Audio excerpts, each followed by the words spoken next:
et bonjour à tous. Salut. Alors, on se retrouve aujourd'hui pour le deuxième épisode du podcast avec quelques invités qui étaient déjà présents la dernière fois. Il y a Pauline qui est avec nous. Salut. Il y a évidemment Alexis. Salut à tous. Valentina. Bonjour. On est aussi avec Ash. Hey. Et c'est Gaïa qui vous parle. C'est un plaisir de revenir pour cette nouvelle saison de Jubérama. Donc au programme aujourd'hui, on a décidé de poser le sujet très actuel de la Coupe du Monde. Et ça va être le sujet de notre petit débat, notre petite discussion. Faut-il boycotter ou non la Coupe du Monde? Et les différents engagements qu'ont pris les différents États et pays par rapport à cet événement sportif. Donc on va commencer par ce débat sur le boycott de la Coupe du Monde au Qatar.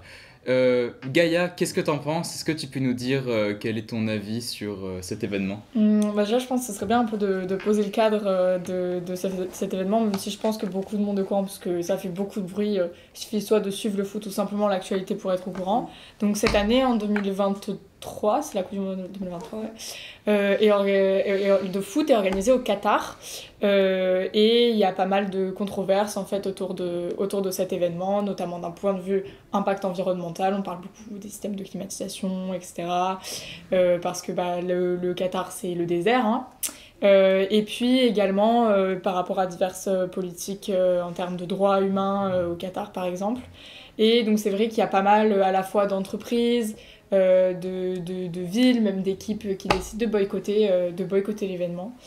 Donc après, pour venir un petit peu sur moi, ma position par rapport au sujet, alors d'un point de vue sportif, c'est vrai que j'ai pas d'opinion parce que je suis pas forcément cet événement-là. Maintenant, je pense que forcément le sport, c'est aussi comme ça, les conventions sportives, c'est toujours des éléments à fort enjeu géopolitique comme les Jeux Olympiques, etc. Absolument.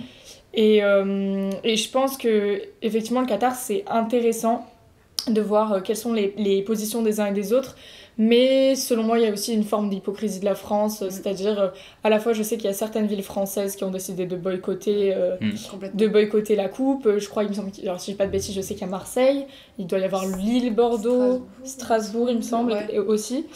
Et je trouve ça bien qu'il y ait ces initiatives un petit peu individuelles, je dirais, des agglomérations de boycotter, même si je sais pas vraiment ce que ça signifie concrètement. D'un point de vue national, quoi. Oui, voilà, ce que ça fait même dans les villes, ce que ça signifie concrètement, tu vas boycotter une Coupe du Monde, ils vont pas interdire les gens de faire la fête dans les rues, quoi. C'est ça, vraiment pas. Et voilà, et aussi, je sais que c'est vrai que la position de la France par rapport au Qatar, à la fois, je pense que sur les réseaux sociaux, on essaie... que ce soit le président Macron ou d'autres organisations nationales, essaient de se montrer assez modérés, je pense, par rapport au Qatar, à la fois en entendant du coup toute cette controverse et sans forcément contredire et défendre la politique du Qatar, mais à la fois on sait très bien qu'on a des accords économiques extrêmement importants avec eux, notamment notre dépendance aux énergies fossiles, et que donc on va pas se gêner pour aller serrer des mains au Qatar, etc. Donc Après, c'est vrai que d'un point de vue personnel, pour moi, c'est un non-sens. Hein. La Coupe du Monde, c'est... Et par rapport à ça, merci pour tes remarques très pertinentes. J'ai une question à vous poser. Est-ce que faut-il, selon vous, se passer de toute la symbolique de la Coupe du Monde? Faut-il se passer de défendre notre titre de champion du monde au profit du respect des droits humains et de l'écologie, parce que je le rappelle, la Coupe du Monde au Qatar est une aberration écologique. Les chiffres en parleront mieux que moi. Qu'en dites-vous? Honnêtement, moi je suis assez d'accord avec Gaïa sur le fait qu'il y a une forme d'hypocrisie par rapport à tout ce qui entoure la Coupe du Monde. C'est que après parler de pas boycotter la Coupe du Monde vis-à-vis de notre titre de champion du monde, je trouve ça un peu c'est un peu tiré par les cheveux, surtout quand ça serait opposer un simple titre à du coup des conditions humaines et tout ce qui tourne autour de l'écologie, sachant l'impact écologique que du coup la Coupe du Monde a déjà et aura après. C'est absolument aberrant. Moi je comprends pas. Même si je conçois que la Coupe du Monde a une place très importante dans la culture de nos jours, surtout celle du football, c'est quand même considéré comme étant le sport mondial par excellence. c'est un sport qui est très, très pratiqué et je peux concevoir que... Enfin, c'est très important dans la culture d'aujourd'hui, mais je vois pas... je comprends pas le fait de privilégier un sport à des valeurs humaines, des valeurs écologiques. C'est vraiment... c'est tout un aspect hypocrite que je ne comprends pas. Et... surtout que la Coupe du Monde, c'est tous les 4 ans. C'est un événement régulier, donc c'est une convention, donc c'est un rassemblement tous les 4 ans. Et je trouve ça même assez paradoxal en fait, de faire la Coupe du Monde au Qatar, qui est un événement festif où tout le monde se rassemble, etc., dans un pays qui respecte absolument. pas les droits de l'homme, et aussi simplement les valeurs de la République française, par exemple. Quand on sait, nous, les combats qui ont été menés les années précédentes, pendant plusieurs siècles en fait, pour arriver à notre République, et aujourd'hui jouer les sympathisants avec un État, avec une monarchie absolue, avec une loi qui est basée sur la religion, c'est vrai que c'est très paradoxal, et du coup c'est en ça que je parle d'hypocrisie. Je sais pas ce que t'en penses, Valentina, mais... Non, moi je suis complètement d'accord. Je sais pas quoi rajouter de plus, je vous avoue, mais voilà. En tout cas, très personnellement, je trouve qu'il y a eu un changement en fait de la position de l'opinion publique face à ces questions climatiques et des droits de l'homme. Il y a aujourd'hui des entrepreneurs de cause comme Amnesty International qui comment dire, mettent au goût du jour, mettent en lumière tous ces problèmes.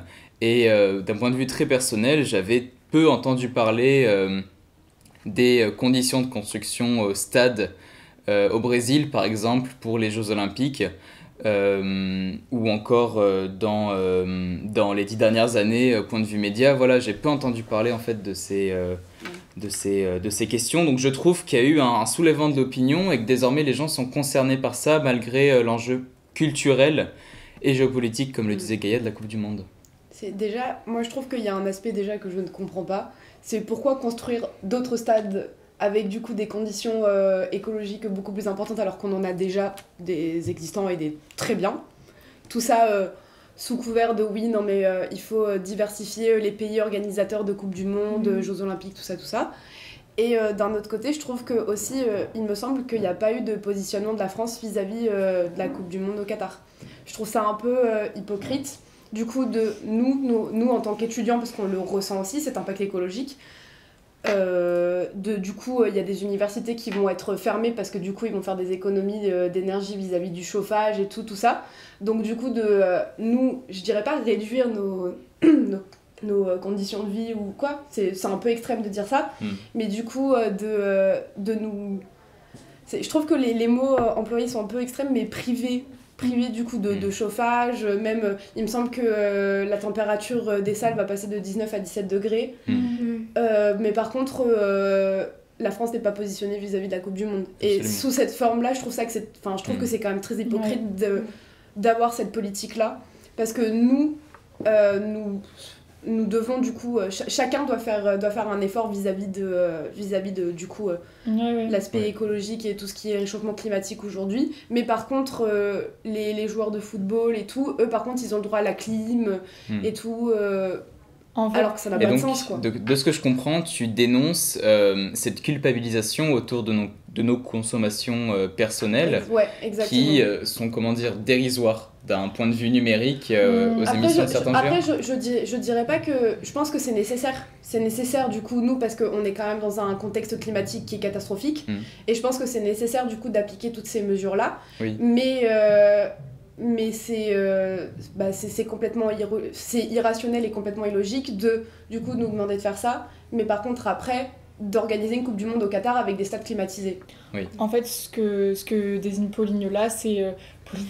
Pauline là, c'est en fait la problématique de l'exemplarité aujourd'hui qui est du pouvoir en France en fait. C'est que évidemment on a toutes ces injonctions qui viennent d'en haut qui nous disent d'être plus sobre énergétiquement sous couvert d'écologie, alors que bien sûr c'est parce qu'on n'a plus de thunes clairement, et qu'on n'arrive pas à faire tourner nos centrales nucléaires correctement, etc. Mais ça prend des jets privés pour faire des voyages. Et je pense que c'est ça le vrai problème aussi ça installe en fait une forme de défiance avec la population, c'est-à-dire qu'il y a plus contrat de confiance entre les pouvoirs publics et la population, et du coup le discours est complètement est devenu inaudible en fait. Et c'est comme ça que tu te retrouves avec des gens qui disent non mais moi je m'en fous de l'écologie, je m'en fous de trucs parce que de toute façon moi ça changera rien, parce qu'ils ont le sentiment effectivement que eux leur acte personnel aura aucun impact par rapport à la non-exemplarité des détenants du pouvoir en fait. Et alors que bah, évidemment c'est quelque chose qui est collectif parce que mine de rien bah, on sera tous impactés et que je pense que on peut considérer aussi l'impact que tous les consommateurs peuvent avoir, par exemple si nous on se positionne dans la société en tant que consommateur, puisque c'est ce qu'on nous demande d'être, on a un rôle à jouer là-dessus. Et aussi bien que les dirigeants politiques en étant exemplaires et en justement suivant les recommandations que eux donnent. Je pense que c'est comme ça qu'on arrive à fédérer un État en fait, et qu'on arrive à fédérer les populations, parce que sinon ça fonctionnera jamais. Si les gens ont l'impression qu'on se fout de leur gueule, c'est sûr que c'est sûr qu'ils vont pas y mettre. Je suis désolée, mais enfin ils y mettent pas du sien quand on leur demande d'appliquer des choses, alors que c'est un peu l'hôpital qui se fout de la charité finalement, tout ça. Ouais, c'est ça, et je pense que c'est là que ça vient aussi ce sentiment d'impuissance quoi. Et c'est pour ça que les gens en ont marre, ils sont pas contents, parce que à la fois, il y a aussi ce paradoxe-là, je m'éloigne un petit peu du sujet de la Coupe du Monde, mais pour parler d'un point de vue plus global des différentes politiques qu'il peut y avoir. Quand on prend par exemple la situation des agriculteurs en France, c'est vrai qu'on demande aux agriculteurs à la fois de produire énormément pour pouvoir vendre énormément et beaucoup moins cher, mais du coup ce qui implique de produire des choses, de produire des ressources dans de qualité médiocre en fait, avec toujours plus de produits. Et de respecter des normes, des normes de qualité comme tout ce qui est appliqué du coup pour sauf que c'est du suicide en fait pour les agriculteurs. C'est du suicide parce qu'à la fois eux ils n'ont pas les moyens d'élever 500 vaches, et à la fois s'ils élèvent pas 500 vaches ils ont rien à bouffer quoi. Donc c'est un peu ce système là qui installe un climat extrêmement tendu, je pense, en plus de toutes les tensions qu'il peut y avoir dans nos sociétés, mais en plus de l'ambiance de la crise écologique, etc. C'est-à-dire que les relations autour de ça et les directives autour de ça sont contradictoires, en fait. N'hésitez pas, concernant la Coupe du Monde au Qatar, à continuer le débat, même entre vous. Je pense que c'est un sujet qui est intéressant. C'est vrai qu'aujourd'hui, on n'a pas forcément eu d'opinions qui étaient contradictoires, on était assez alignés. Ça peut être intéressant d'entendre quelqu'un, même de lire quelqu'un qui aurait une opinion divergente de la nôtre. Surtout qu'il me semble que c'était pas la seule raison pour laquelle la Coupe du Monde devait être boycottée. Parce qu'il me semble qu'il y avait aussi eu des accusations, notamment des agressions sexuelles vis-à-vis de plusieurs joueurs, dont des joueurs français. Ouais, c'est possible. Et donc voilà, merci en tout cas de nous avoir tous écoutés, merci à vous tous, et voilà, c'était un plaisir de participer à ce 2e épisode, et à très bientôt.